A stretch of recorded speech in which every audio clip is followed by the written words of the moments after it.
Hello, hello, everybody. Happy Monday. This is your girl, Abigail.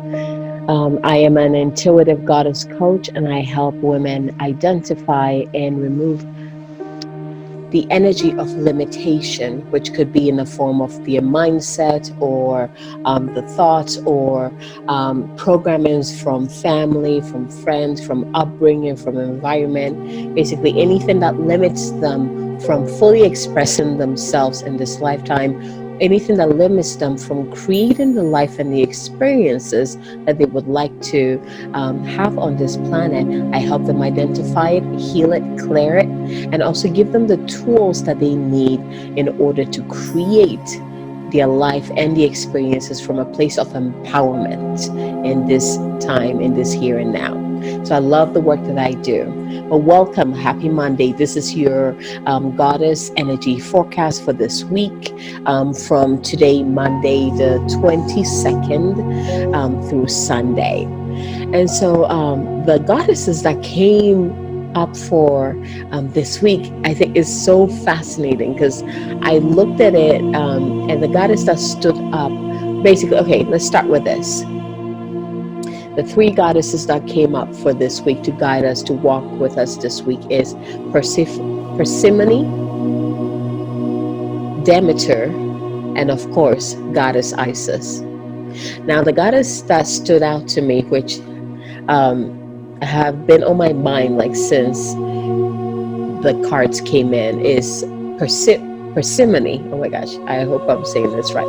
Persimmone, and I wanted to kind of share her story with you because as I dove into her story, I realized the connection between her and the second goddess that came in, Demeter, and my mind was completely blown. So Demeter is the mother of Persimmone, and there's a whole story there which goes really in line with also the season that we're in, the fall season going into winter season that we're in right now, in the northern hemisphere. And so I wanted to let's just take some time and let's do a little story time here, because I think it's important to there's a message in there for us, with the story of Persimmone.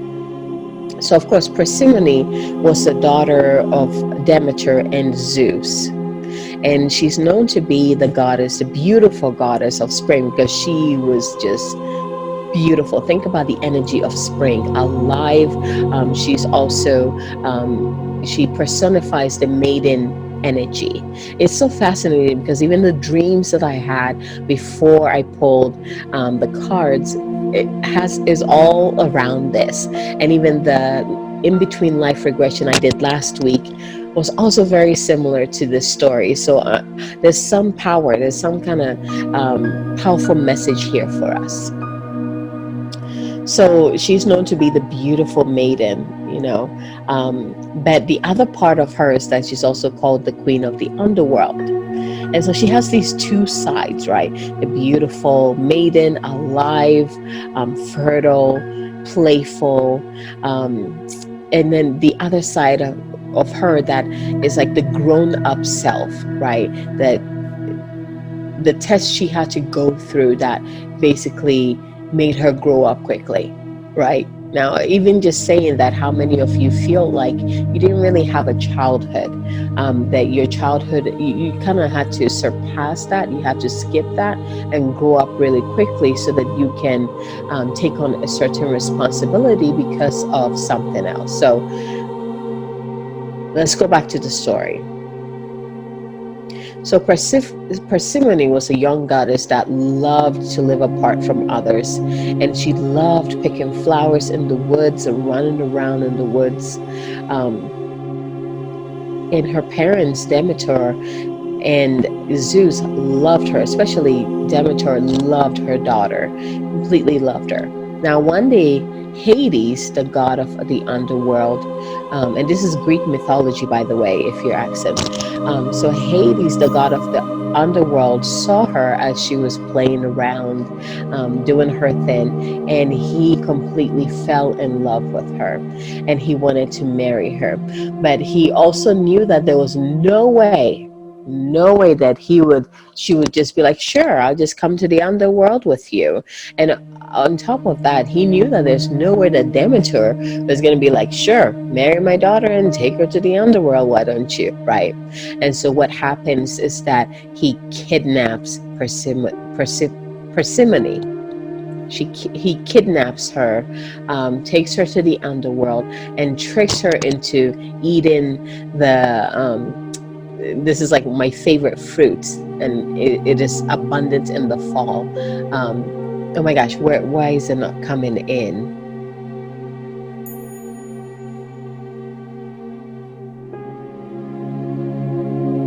So he tricks her into eating in the underworld, and she ate pomegranate. And so, as the story goes, there's a part of the story that believes that Zeus was mixed up in this whole abduction thing, because at the end, Demeter basically found out that Zeus allowed Hades to marry Persephone without her permission. So she was furious, completely furious, and she brought about winter the first time on this planet. So all the plants died, the flowers withered, and it got cold. And so, oh yeah, so just telling the story is like there's so much coming in, just tuning into this story. So Demeter was so upset that her daughter was gone that she went to the ends of the world to find her child, and soon learned that Zeus allowed Hades to marry Persephone. Grief and fury overwhelmed Demeter when she heard the news. And Demeter halted all plants from flowering and ripening. She created winter for the first time. And Zeus couldn't let the earth die, so he allowed for Persephone to return home if she had not tasted food in the underworld.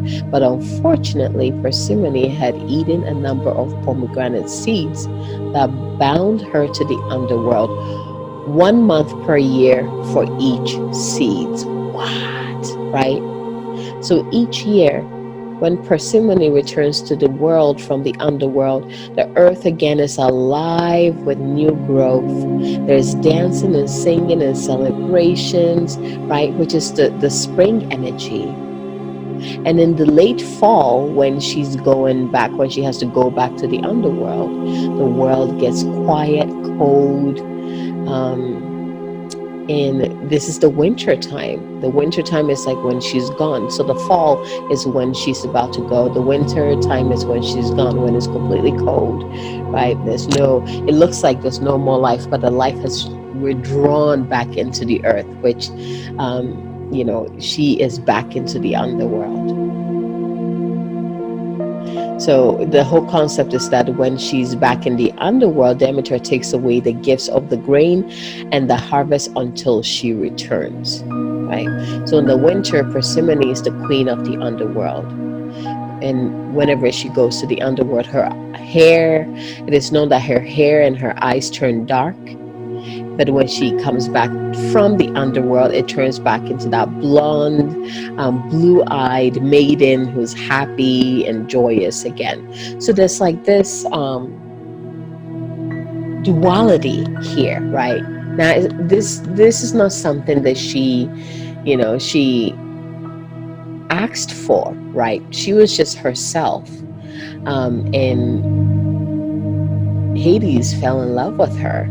And he had to figure out a way to get her to come into the underworld and force her to be his bride and stay down there with him, right? And Demeter, being the mother, can you imagine how furious you would be to learn that someone tricked your daughter, married your daughter, and now your daughter is stuck somewhere that you would have never imagined or dreamed for your child, right? Okay, so I wanted to share this story real quick, and then we'll come back and revisit it, but I want you to kind of just chew on it as I am bringing the messages that come through the goddesses, and then we're going to tie it all together with Goddess Isis, the meditation that she's going to be blessing us with for this week. So the three themes for this week includes inexperience, nurture, and healing. So let's go ahead and dive in into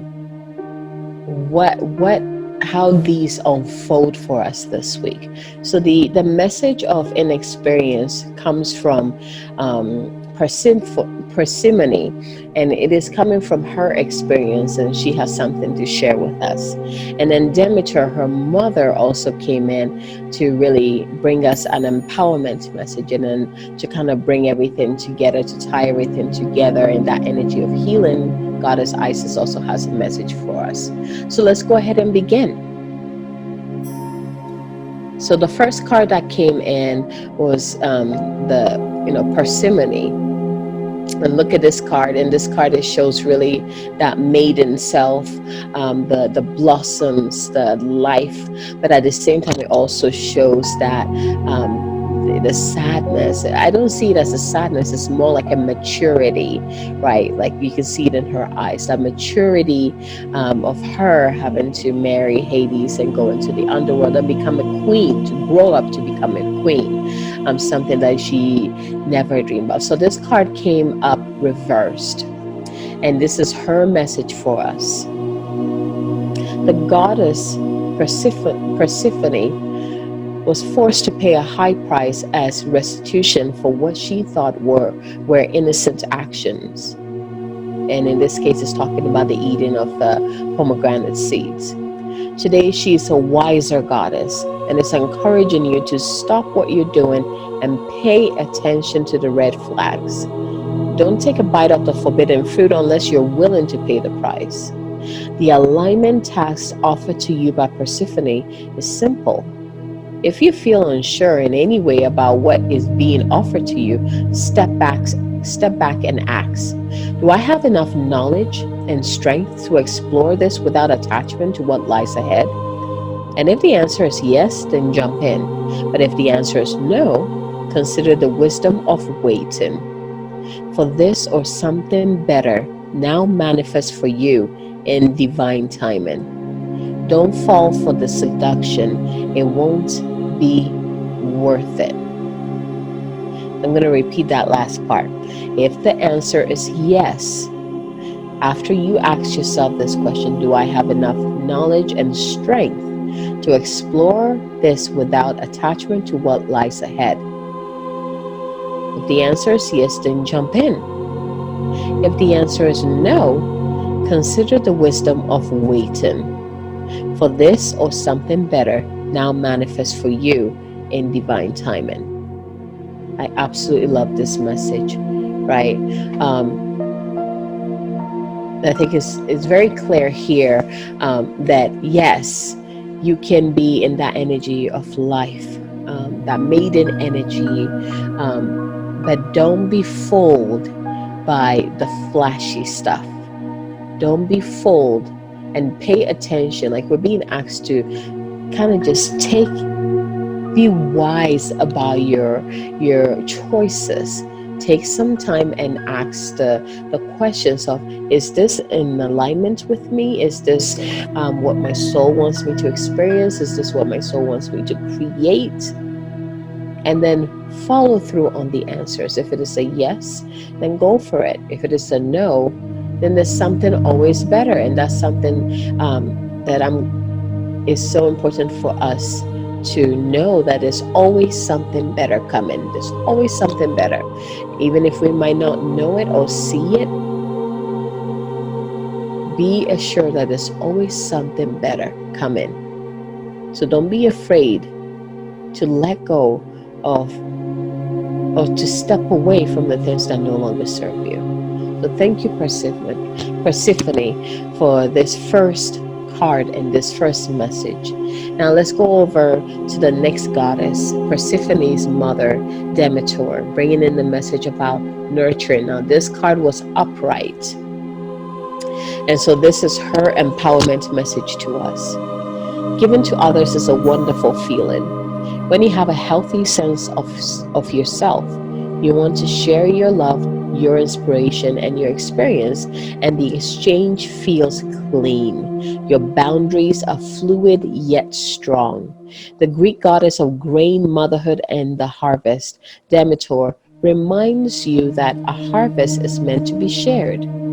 You now You've now tapped into her nurturing love, which is abundance, and your well meaning gestures will be received with gratitude and in some way returned to you tenfold. Now is the time to nourish yourself too, for giving must be balanced by receiving. Giving must be balanced by receiving. Allow yourself to feel how the universe is like a wonderful nurturing mother that is always there when you need her. Demeter says to trust that you are loved and cared for all day, every day, and for all time, especially now. So these two messages, they're very in tune with the season of the fall that we're in, right? Also, with the fall bringing in the energy of harvest, like all the work that you've put into all the things that you've created thus far, you should be starting to receive the bounty of it. And Demeter is reminding you to not be afraid to share this, to celebrate with others about your accomplishment, right? To share your bounty with others, because it will always come back to you. And the other message that she's also bringing in is that, hey, don't forget to take care of yourself, right? And as we begin to step into winter, which all our energy begins to draw within, right?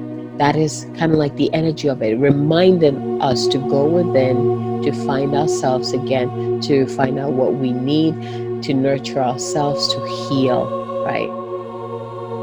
Beautiful message that Demeter is also bringing us. Remember to nurture yourself, and also tap into that energy of the great mother, right, which is the great universe, and how that great mother universe really is always there for you, always taking care of you, has that abundant energy that always surrounds you, the great nurturer that is always with you, right? So again, going back to the beginning when I mentioned, if you're someone, it is an archetype here, either the abandoned child, I would say the abandoned child.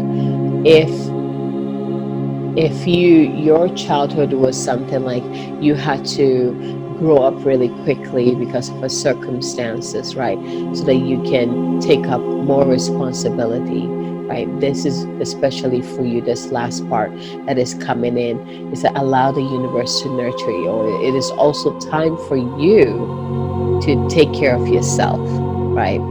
The other part that's also coming in, bringing back parsimony, is that yes, you're not a child anymore, but that inner child is still within you. That inner child is still craving to be free and run around and have fun and pluck flowers and sing and dance. That inner child, that same inner child is still within you. And so, this is where working with that inner child, it comes in. It becomes very important. And you can do this in meditation, right? Where you bring in that inner child and you become the mother for the inner child. And the most powerful part is when you call the great mother in. And so you mother yourself and the great mother mothers both of you. Oh, it's powerful, powerful. Right, so this would be a great exercise for you if this has been your case. I was the same way. That was my childhood, where I grew up really quickly. I had two younger sisters. My family traveled for work, and so I felt like I had to grow up to take care of my children. My uncle kind of like took care of us, and I just, being the oldest in my family, I stepped into that role of the mother, right? So that I can be there for my sisters, right? And so I didn't get to have that, fun childhood. And it's been years where I've really worked with my inner child, and really acknowledging that she's not gone. She's still very much a part of me, because right now, as an adult, very balanced with my inner child, I know when to work hard and I know when to have fun, right? That's what it will look like. You become balanced in both energies, and that is beautiful right there. So now, when you balance those, when you get to a place where you've healed your inner child and you've balanced those two energy, you can actually go back and see that that case was actually, in a way, a blessing, right? Because it allowed you, it gifted you with this at this time, you being who you are right now. And if you're in the environment of leading other women or healing other women or teaching other women, you can bring this into your work and teaching others also how to take care, of their own inner child, and bring in that beautiful balance between them and their inner child, bringing in that healing, right? So yes, thank you, Demeter, for such powerful message. Actually, both mother and child message was very powerful for us. So now let's go to the last card that came in, which is from Goddess Isis. And the card is Enter the Chamber of Healing. Healing in the Divine Chamber of the Lady Isis. I love, love, love this card, because I feel like it just kind of brings those the first two cards together, the messages together, beautifully together, and then we get to dive into some healing. So what is coming in immediately this week, and it makes a lot of sense, because we're getting ready to enter Mercury retrograde, which for most of you, hopefully, if you've been following me for a while, you're not afraid of it anymore, because I call it the cosmic siesta. It is a perfect time to step back and kind of deal with whatever needs to be dealt with, whatever needs to be healed, right? Gain some clarity, gain some wisdom. And then by the time Mercury goes back direct, and you're ready to move forward, you can move forward more confidently, with clarity, with boldness, with strength, right? You become wiser, right? So it's a way for us to kind of take it slow and reevaluate things, which is what Persephone was telling us to do, to kind of take it easy, right? And review whatever it is that we're supposed to do, and ask the questions, right? So I feel like this card, or these messages, this week, this one especially, the healing part is very important, kind of getting us ready for that. So let's see what message Goddess Isis has for us. A spiritual gift of healing is coming to you now. Be open without expectation or preconceived notions, and allow the healing from the Lady Isis, Mistress of Magic, to help you find the best solution for any situation that does not appear to be as it should be. Take your time and create space into which her magic and energy can flow now. Expect miracles. This oracle comes to you as a messenger. Prepare for great changes, because they are on their way now. When the Divine Lady Isis offers you a healing gift of magic, it is something to accept as a gift of unconditional love with open arms. It will be offered without agenda, with the only intent being for your highest good and spiritual growth. It will not necessarily look or feel like you expected, but you will realize in the unfoldment of the process or circumstance that it was a spiritual healing gift from the divine. Even though you may not have immediately recognized it as such at the time, you'll be able to recognize the healing by the experience of it and its effect even before the complete resolution of the issue at hand. The experience will be that the issue is somehow lifted from you, and the effect will be that the issue seems genuinely out of your control and yet not out of control. This is the way that the gift of healing can come to you.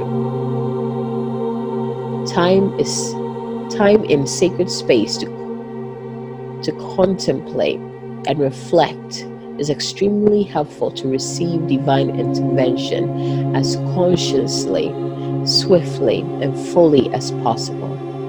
Sacred space can be a physical place that allows you to put your day to day activities and thoughts to one side and instead indulge in just being as you are in that moment. It might be a place in nature, your meditation place, or a healing room, or a sanctuary that you have where you can be alone for a time, or even a meditation group or healing circle. Sacred space allows you to simply be, to not have to think, sort things out, or analyze, but to open, rest, allow inspiration and guidance to come as and when it chooses, and to allow for the mysteries of healing to occur. It is important when entering sacred space that we do not set an agenda or have specific expectations. We do not have to think anything more than I dedicate the space to the divine within. I dedicate the space to the divine within. We're not attempting to find solutions, but actually actively letting go mentally and emotionally and allowing ourselves to go into a peaceful state, relaxed but not numb. We can often have guidance, inspiration, clarity, and knowing drop into our awareness. We don't need to actively seek these things. They can just happen when we create open space. Healing happens most powerfully when there is space, openness, and allowing. We let go for the healing to flow. We let go for the healing to flow. Time in sacred space will help you receive the inner adjustments that you need for the healing magic of Lady Isis to be able to reach you with full boldness and genius. Beautiful message here.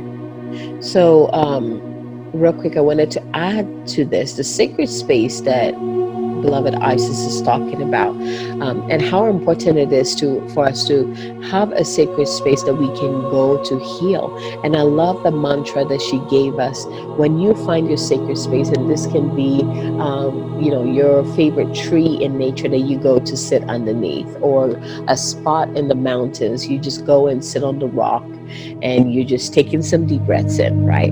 Or it can be a space in your own home that you've dedicated to meditation or just breath work, or just somewhere that you go to have a peace of mind, where you read your book, light a candle, right? Just have it for yourself, right? And I love this mantra, because you can use this mantra to kind of to consecrate, bless that space when you find it. And I dedicate the space to the divine within, because that's the whole purpose of it. That's like the whole purpose of meditation, right? To go within, to connect to that divinity within, whether that is your higher self, whether that is your goddess self, whether that is the divine or source of all creation. That's the whole purpose, to reconnect to our infinite self, right? And so this message, thank you, Goddess Isis. Now she's going to walk us through our meditation for the week.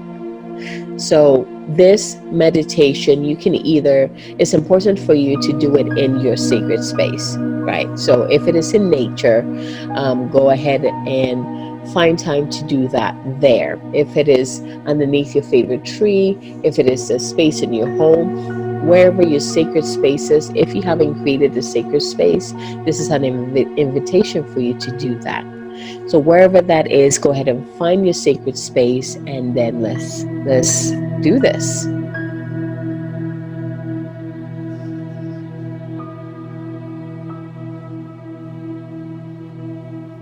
So if you don't have a sacred space yet, you can always just envision it. So you can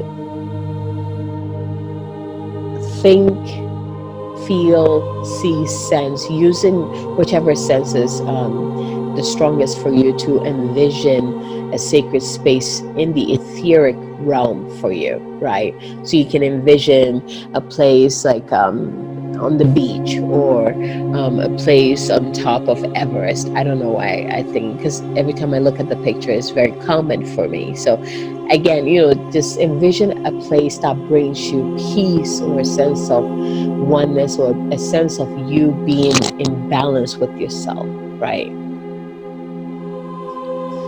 So let's go ahead and begin. So take yourself to a place in nature that you love. It might be a beach, beside a lake, a forest, sand dunes, a cave, your favorite plant, next to your favorite animal, or your favorite tree in the garden or the park. Go to any place that feels nourishing to you at this time. And again, this can be a physical place that you actually go to, or this can be something that you can envision. And quietly in your heart, imagine connecting with the light of your own divine essence. Sense it within your heart as an outstretched pair of golden white wings, glowing and growing with light and beauty. Then just relax. Sit or walk and enjoy the space. Do nothing in particular. You may touch your surroundings, feeling the bark on the trees, or gathering shells and making patterns on the sand. Watch the waves and lines left on the shore as they retreat, or listen to the leaves of the trees as the breeze moves through them. And feel the cool smoothness of rocks or stones, and just enjoy. Remember to be in your body. And if you're finding it hard to stop thinking, to switch off, imagine that you don't have a head, that you are just a body. And feel and connect with the space. And let your mind settle into the physical sensation of being in that beautiful place. And rest.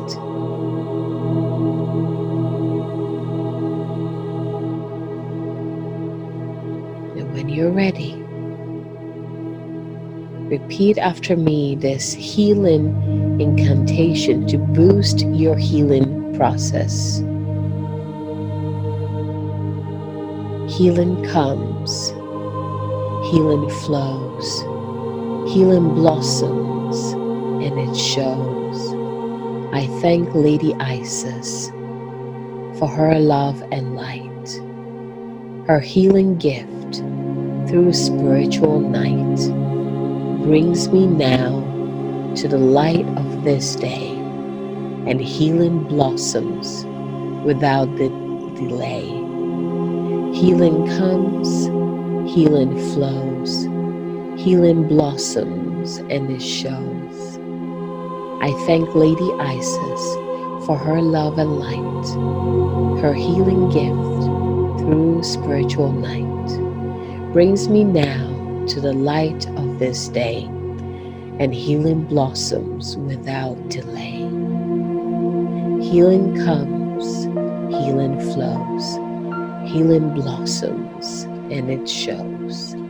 I thank Lady Isis for her love and light, her healing gift through spiritual night brings me now to the light of this day, and healing blossoms without delay. Taking a deep breath in here and out. Taking another deep breath in and out. Let's do it one more time with your inhalation. Breathe in the light. Let it fill every part of your body, every organ, every tendon, every muscle. Let it expand through every bit of your body, every layers of your being. And with your exhale, drop deep into relaxation.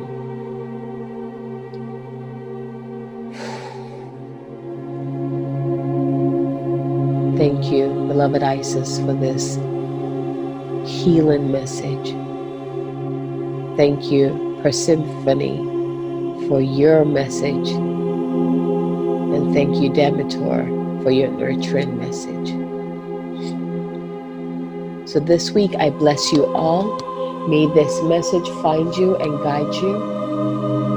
And may the meditation or visualization exercise bring you the healing that you need, especially this week, especially as we begin to, we draw closer to Mercury retrograde.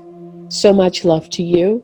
And just a quick announcement, I do have a new offering. My Gift of Spirit Master Your Meditation Intensive is a 13-week intensive.